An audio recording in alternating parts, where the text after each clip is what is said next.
Good evening. తెలంగాణలో cabinet పునర్వ్యవస్థీకరణకు ముహూర్తం ఖరారైందా? 5 రాష్ట్రాల పోలింగ్ ముగిసిన వెంటనే మార్పులు చేర్పులు జరుగుతాయా?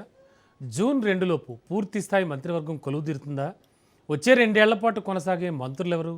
అలాగే కొత్తగా కేబినెట్లోకి వచ్చేదెవరు అనే చర్చ అయితే జోరుగా పొలిటికల్ సర్కిల్స్లో సాగుతోంది.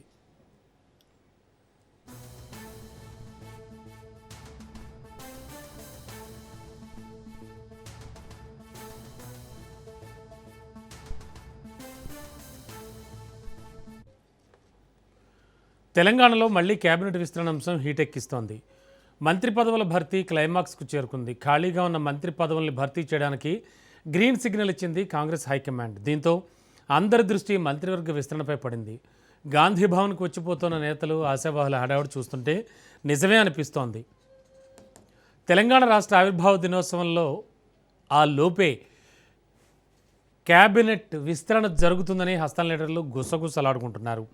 జాతీయ నాయకత్వం అసలు ఏం ఆలోచిస్తోంది? ఎవరెవరికి మినిస్టర్ పోస్టులు రానున్నాయి? ఎవరి సీటుకు గండం పొంచి ఉంది అనే చర్చ అయితే జోరుగా నడుస్తోంది.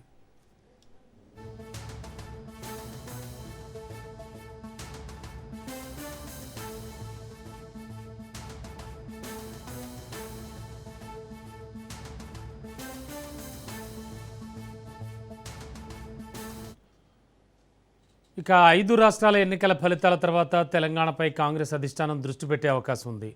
మంత్రివర్గ పునర్వ్యవస్థీకరణతో పాటు మంత్రుల శాఖల్లో కూడా మార్పులు చేర్పులు జరగనున్నాయి. కొత్తవారికి చోటు దక్కే అవకాశం కనబడుతోంది. పనితీరు బాగాలేని ఒకళ్ళిద్దరు మంత్రులను తప్పిస్తారన్న ప్రచారం కూడా జోరందుకుంది.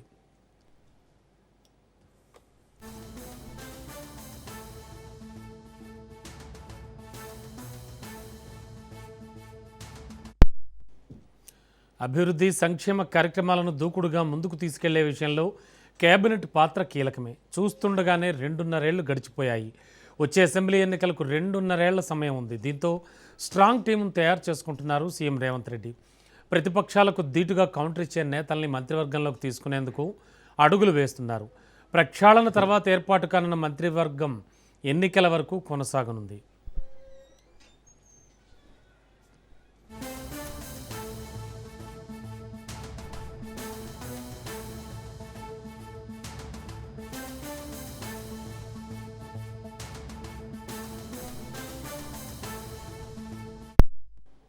ఇక మంత్రుల శాఖల్లో భారీ మార్పులుండే అవకాశాలున్నట్లుగా తెలుస్తోంది. ఎన్నికల ముందు ఇచ్చిన హామీ మేరకు తనను కేబినెట్లోకి తీసుకోవాలంటూ కోమటిరెడ్డి రాజగోపాల్ రెడ్డి పలు వేదికలపై మాట్లాడారు. డిప్యూటీ స్పీకర్గా మహబూబాబాద్ ఎమ్మెల్యే రామచంద్ర నాయక్ను అధిష్టానం ఎంపిక చేసినా ఇంతవరకు ఆ పోస్టుకు ఎన్నిక నిర్వహించలేదు. టీపీసీసీ చీఫ్ మహేష్ కుమార్ గౌడ్ను బీసీ కోటాలో డిప్యూటీ సీఎంగా తీసుకునే ప్రతిపాదన ఉన్నట్లుగా జోరుగా ప్రచారం నడుస్తోంది. ఇక బీసీ మంత్రుల సంఖ్యను పెంచుతారనే టాక్ కూడా వినబడుతోంది. మున్నూరు కాపు సామాజిక వర్గం నుంచి ఆది శ్రీనివాస్, గొల్ల కురుమ సామాజిక వర్గం నుంచి బీర్ల ఐలయ్య రేసులో ఉన్నారు. ఒక్క ఛాన్స్ ప్లీజ్ అంటూ అధిష్టానానికి విజ్ఞప్తులు చేస్తున్నారు.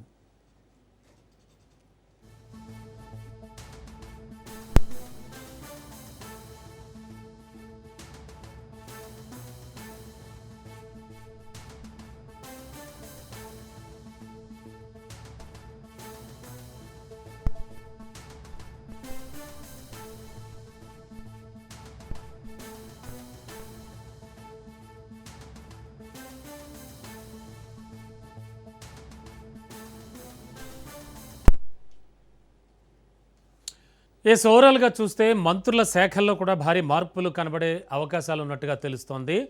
ఎన్నికల ముందు ఇచ్చిన హామీ మేరకు తనను కేబినెట్లోకి తీసుకోవాలంటూ కోమటిరెడ్డి రాజగోపాల్ రెడ్డి చాలాసార్లు చాలా వేదికలపై కూడా మాట్లాడిన సందర్భం తెలుసు. స్వరాన్ని బాగా పెంచారు. ఇక డిప్యూటీ స్పీకర్గా మహబూబాబాద్ ఎమ్మెల్యే రామచంద్ర నాయక్ను ఆల్రెడీ అధిష్టానం ఎంపిక చేసినా కూడా ఇంతవరకు ఆ పోస్టుకు ఎన్నిక అనేది నిర్వహించలేదు. ఇక టీపీసీసీ చీఫ్ మహేష్ కుమార్ గౌడ్ను బీసీ కోటాలో డిప్యూటీ సీఎంగా తీసుకునే ప్రతిపాదన ఉన్నట్టుగా జోరుగా ప్రచారం కూడా జరుగుతోంది. అలాగే బీసీ మంత్రుల సంఖ్యను పెంచుతారు అనే టాక్ వినబడుతోంది. మున్నూరు కాపు సామాజిక వర్గం నుంచి ఆది శ్రీనివాస్, గొల్లకురుమ సామాజిక వర్గం నుంచి బీర్ల ఐలయ్య ఈ రేసులో ఉన్నారు. ఒక్క ఛాన్స్ ప్లీజ్ అంటూ అధిష్టానానికి వీళ్ళంతా కూడా విజ్ఞప్తులు చేస్తున్నారు. మొత్తానికి ఎవరు అవుట్ ఎవరు ఇన్ ఇదైతే మాత్రం జోరుగా పొలిటికల్ సర్కిల్స్లో వినబడుతోంది. చూస్తుండగానే 2.5 ఏళ్ళైతే గడిచిపోయాయి. కాంగ్రెస్ పార్టీ పగ్గాలు చేపట్టి మొత్తానికి అధిష్టానం ఎవరు నిర్ణయిస్తుంది, అసలు మంత్రివర్గ మార్పు ఏమైనా ఉందా, కొత్తగా మంత్రులుగా ఎవరికైనా ఛాన్స్ వస్తుందా, వస్తే ఎవరికి వస్తుంది, అలాగే ఉన్న వాళ్ళలో ఎవరికైనా ఉద్వాసన ఉందా, ఎవరెవరికి ఉద్వాసన రాబోతోంది, ఈ చర్చ అయితే జోరుగా నడుస్తోంది. ఎస్, ఇదే అంశానికి సంబంధించి వాళ్ళు మాట్లాడుకుందాం, చర్చించుకుందాం. మనతో పాటు మాట్లాడడానికి వారి వారి వెర్షన్స్ వినిపించడానికి కాంగ్రెస్ నుంచి గౌరీ సతీష్ గారు సీనియర్ నేత మనతో పాటు స్టూడియోలో ఉన్నారు. అండ్ దత్తాత్రేయ గారు బీఆర్ఎస్ నేత, కృష్ణారెడ్డి గారు బీజేపీ నాయకులు మనకి జూమ్లో అందుబాటులో ఉన్నారు. వారితో మాట్లాడదాం. ముందుగా దత్తాత్రేయ గారు, ముగ్గురికి కూడా గుడ్ ఈవినింగ్ అండి ఫస్ట్. అండ్ దత్తాత్రేయ గారు వినబడుతుందా? వినబడుతుంది రమణ గారు. ఏ సార్, గుడ్ ఈవినింగ్. ఎలా ఉన్నారు, ఏంటి? మొత్తానికి 2.5 ఏళ్ళు కళ్ళు మూసి తెరిచే లోపల అయిపోయినట్టుగా అనిపిస్తోంది. అండ్ ఇప్పుడు ఒక చర్చ అయితే జోరుగా నడుస్తోంది. అఫ్ కోర్స్ చాలా వరకు కూడా శాఖలు సీఎం గారి దగ్గరే పెట్టుకున్నారు. సో మొత్తానికి అధిష్టానం నుంచి ఒక ఆర్డర్ రావడం అయితే కొంతమందిని సెలెక్ట్ చేసి పక్కన పెట్టడం ఇలాంటివి కూడా జరిగాయని మాటలు వినబడుతూ ఉన్నాయి. ఏమనిపిస్తోంది, బీఆర్ఎస్ ఏం చెప్తుంది మంత్రివర్గ మార్పులు చేర్పులకు సంబంధించి? గుడ్ ఈవినింగ్ రమణ గారు, మీకు రాజు న్యూస్ ప్రేక్షకులకు, ప్యానెల్లో ఉన్నటువంటి మిత్రులకు.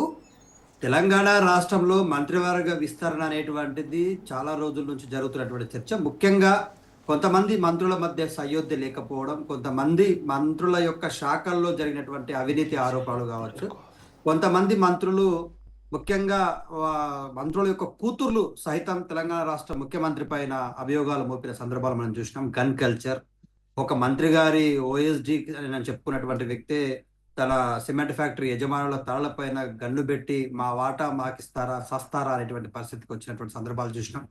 దేవాదాయ శాఖకు సంబంధించినటువంటి టెండర్ల అంశం, సమ్మక్క సారక్కలో జరిగినటువంటి అంశాన్ని రెవెన్యూ శాఖ మంత్రికి బదిలీ చేసి ప్రత్యేకంగా ఆయన శాఖ నుంచి నిర్వహించే పరిస్థితులు మనం చూసినాం.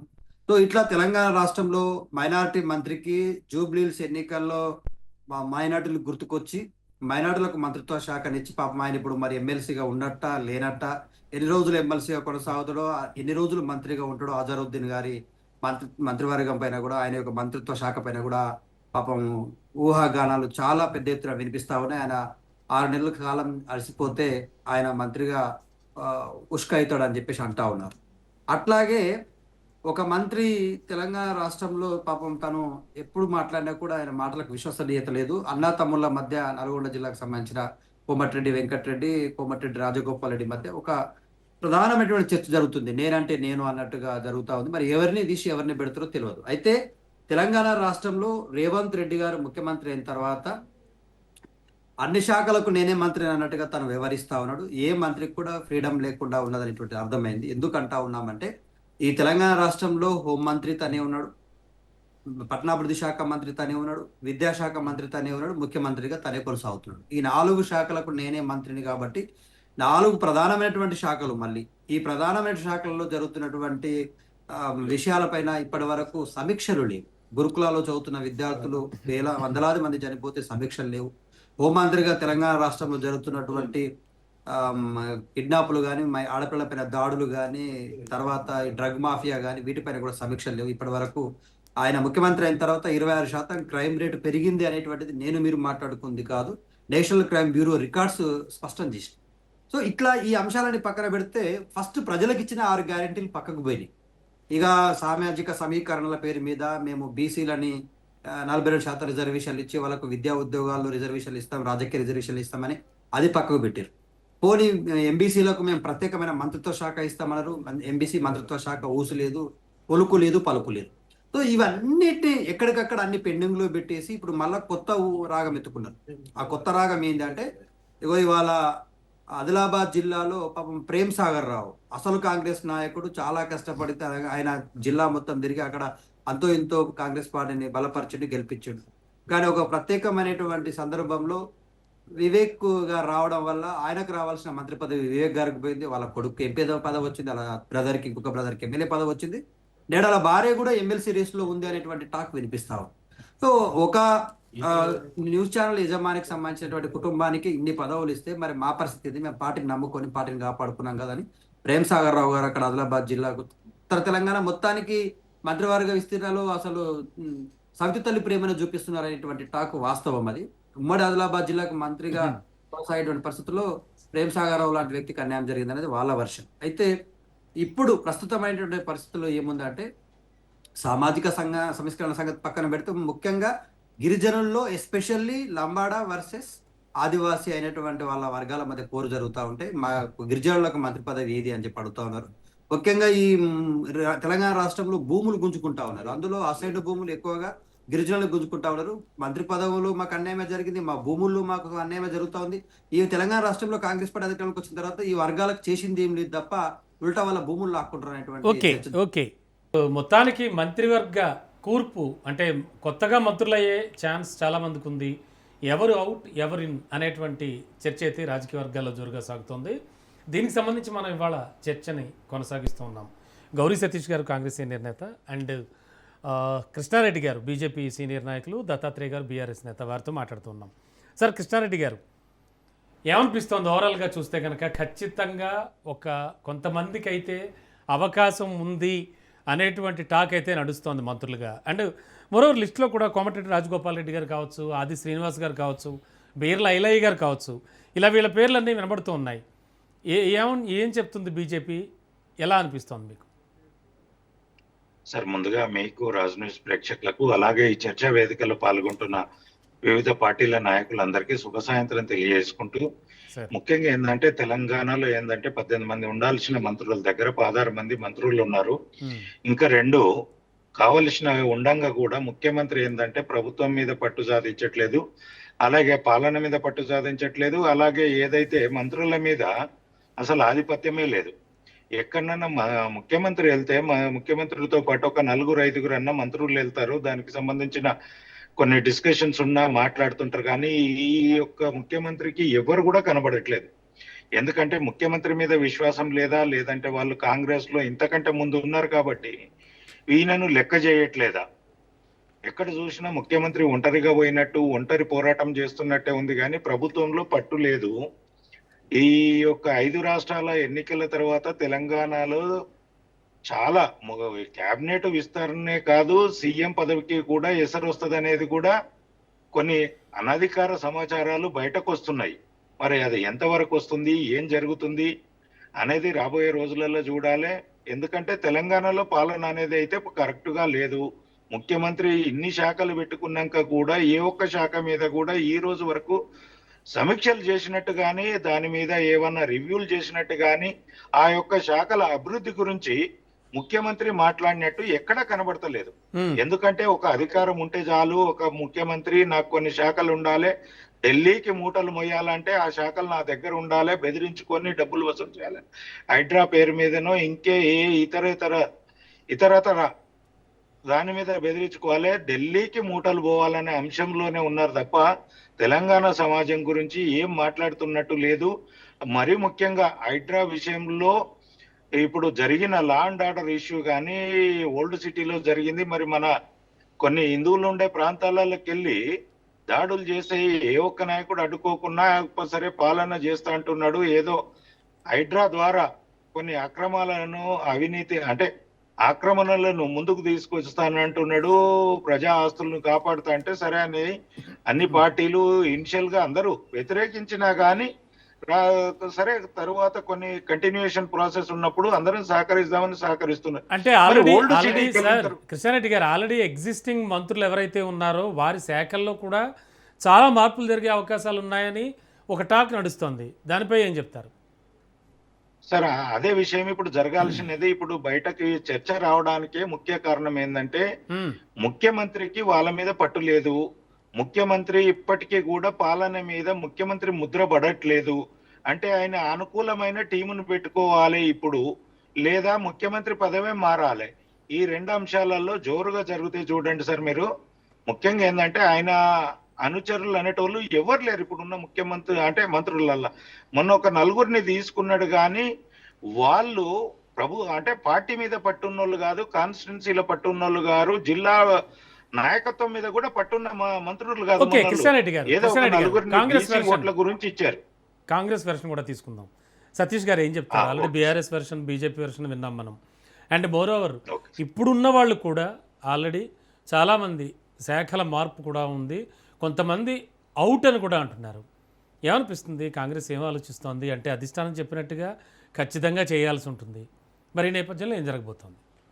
ముందుగా చర్చల్లో పాల్గొంటున్నటువంటి భారతీయ జనతా పార్టీ నాయకులు, బీఆర్ఎస్ నాయకులు, మీకు రాజు స్పేక్షలందరూ కూడా నమస్కారం తెలియజేస్తూ, ఏదైతే ఇందాక మా బీఆర్ఎస్ మిత్రులు మాట్లాడినప్పుడు కానీ, బీజేపీ మిత్రులు మాట్లాడినప్పుడు కానీ ఒకసారి శోచనీయాంశంగా అనిపిస్తుంది. ఎందుకనంటే ఈ తెలంగాణ రాష్ట్రంలో గతంలో అధికారంలో ఉన్నటువంటి వాళ్ళు కనీసం సమస్యలు వినడానికి కూడా అవకాశమైనటువంటి వాళ్ళు ఇప్పుడు సామాజిక మార్పుల గురించి, సామాజిక స్థితిగతుల గురించి, బీసీల గురించి కానీ, ఎస్టీల గురించి కానీ, ఎస్సీల గురించి మైనార్టీ గురించి మాట్లాడితే చాలా హాస్యాస్పదం అనిపిస్తుంది. ఎందుకనంటే వాళ్ళ అధికారంలో ఉన్నప్పుడు కనీసం ఫస్ట్ పర్యాయంలో మహిళా మంత్రిని లేకుండా క్యాబినెట్ కొనసాగించినటువంటి వాళ్ళు, దాంతోపాటుగా క్యాబినెట్ ఏర్పాటు చేయడానికి ఎన్ని రోజులు టైం పట్టిందో కూడా ఒక్కసారి ఆత్మపరిశీలన చేసుకోవాలి. ఎందుకంటే ఆకాశంపై నుమ్మితే అది మన మీద కూడా పడుతుంది అనేది కూడా బీఆర్ఎస్ పార్టీ నాయకులు కూడా ఒక్కసారి అవలోకనం చేసుకోవాలని చెప్పి కూడా అప్పీల్ చేస్తూ ఉన్నాం.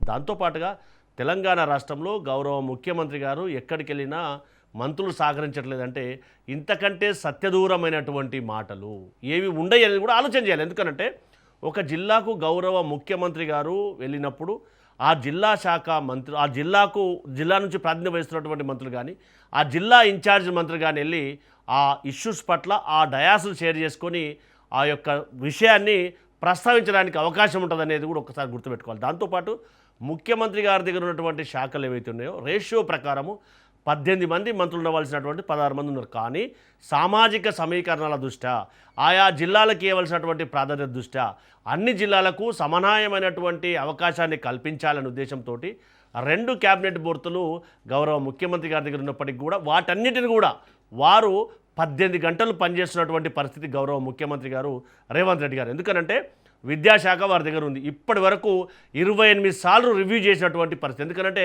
గతంలో ముఖ్యమంత్రిగా ఉన్నటువంటి వాళ్ళు, విద్యాశాఖ మంత్రిగా ఉన్నటువంటి వాళ్ళు గౌరవ ముఖ్యమంత్రి గారి దగ్గర ఒక్కసారి కూడా రివ్యూ చేయనటువంటి వాళ్ళు ఇప్పుడు వాస్తవాలు మాట్లాడితే ఈ తెలంగాణ సమాజం కానీ అందరూ కూడా ఆలోచిస్తారని కూడా ఒక్కసారి వాళ్ళు గుర్తు చేసుకోవాలి. ఏదైతే మీరు అంటా ఉన్నారో శాఖల మార్పు కానీ మిగతా విషయాలు కానీ ఈ కాంగ్రెస్ పార్టీకి ఒక విధానం అంటూ ఉంది. ఎందుకంటే ఢిల్లీ స్థాయిలో ఉన్నటువంటి ఏఐసిసి కానీ, రాష్ట్ర స్థాయిలో ఉన్నటువంటి పిసిసి కానీ అవసరానికి అనుగుణంగా సామాజిక సమీకరణాల దృష్ట్యా ఏది అవసరమో దాన్ని చేయడానికి ప్రయత్నం చేస్తారు తప్పితే ఇంకో రకంగా ఆలోచన చేయదనేది కూడా మనం అందరం కూడా ఆలోచన చేయాలి. కానీ వాళ్ళ అధికారంలో ఉన్నప్పుడు సామాజిక స్థితిగతులు మర్చిపోయినరు, మహిళా సమాజం గురించి మర్చిపోయినరు. వాళ్ళు చెప్తా ఉన్నారు కనీసం హోంమంత్రిని కూడా లోపల రానినటువంటి పరిస్థితి ప్రగతి భవన్లో ఒక్కసారి గుర్తు చేసుకోవాలి. అలాంటిది కంచెలు తుంచడం, ప్రజాపాలన ఏర్పాటు చేయడానికి, సమస్యలు చెప్పుకోవడానికి మహాత్మా జ్యోతిరావు పూలే భవనాన్నే దానికి పేరు మార్చి ప్రజల సందర్శనార్థం ఒక క్యాబినెట్ ర్యాంక్ ఉన్నటువంటి ప్లానింగ్ బోర్డ్ చైర్మన్ అక్కడ నుంచి సమస్యలు వినిపిస్తూ ఉన్నాయి. ఇవన్నీ వాళ్ళకి కనిపించాయి. దాంతోపాటుగా శాఖలపైన గౌరవ ముఖ్యమంత్రి గారు పట్టు లేదంటే అంతకంటే సద్దూరమైనటువంటి మాటలు ఇంకే ఉండవు. ఎందుకంటే తెలంగాణ రాష్ట్రంలో అస్తవ్యస్తమైనటువంటి పరిపాలన నుంచి, ఆర్థిక స్థితిగతి నుంచి చక్కదిద్దుకుంటూ ఒక్కటొక్కటిగా మేము ఇచ్చినటువంటి హామీలను 90% అమలు చేసి మిగతా 1-2 ఏవైతే ఉన్నాయో వాటన్నిటి కూడా అమలు చేయడానికి ఆర్థిక పరిస్థితి చక్కదిద్దుకుంటూ ముందుకు పోతా ఉన్నాం తప్పితే పేర్లు అయితే మాత్రం బాగా హైలైట్ అవుతున్నాయి. కోమటిరెడ్డి రాజగోపాల్ రెడ్డి గారు ఆయన చాలా వ్యతిరేక స్వరం కూడా వినిపించారు. అది ఓపెన్ సీక్రెట్, అందరికీ తెలుసు. అండ్ ఆది శ్రీనివాస్ గారు కావచ్చు, ఇంకా చాలామంది, బీర్లా ఇలయ్య గారు, మహేష్ కుమార్ గౌడ్ గారికి డిప్యూటీ సీఎం పదవి ఇచ్చే ఛాన్స్ కూడా ఉంది.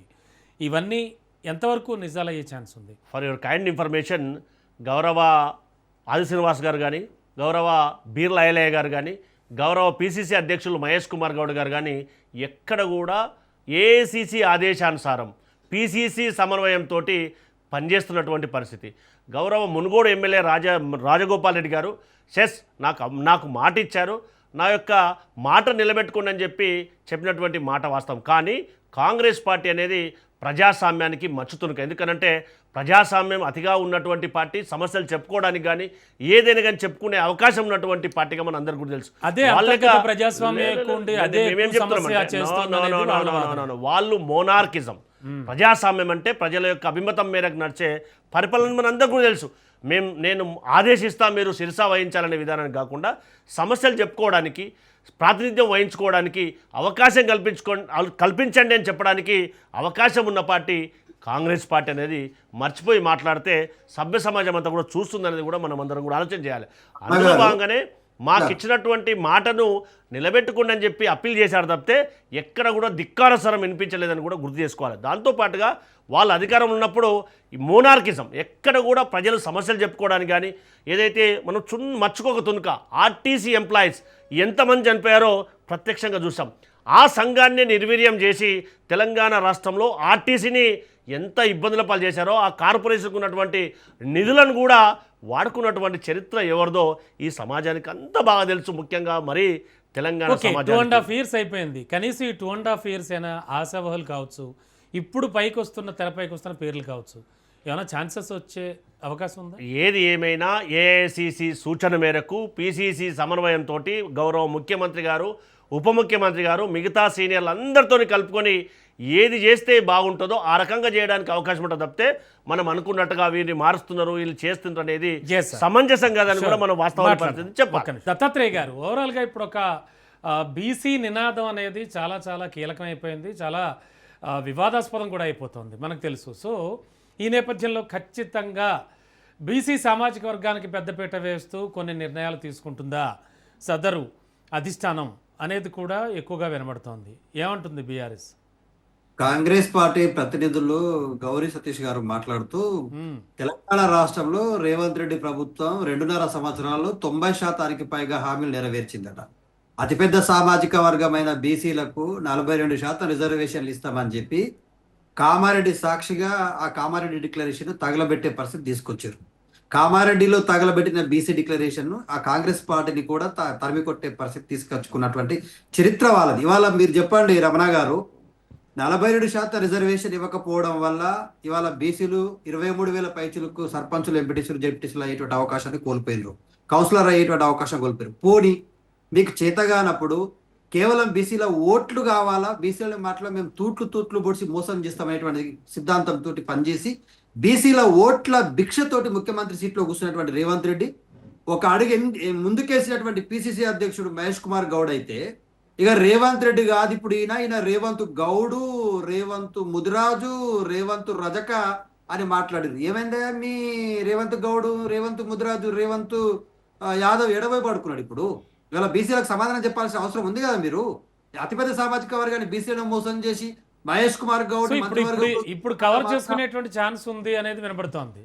ఒకటే సార్, నేనేమంటున్నా, బీసీలను రాజకీయంగా అడగదొక్కింది, బీసీలను రాజకీయంగా వాడుకొని పైకి వచ్చింది కాంగ్రెస్ పార్టీ.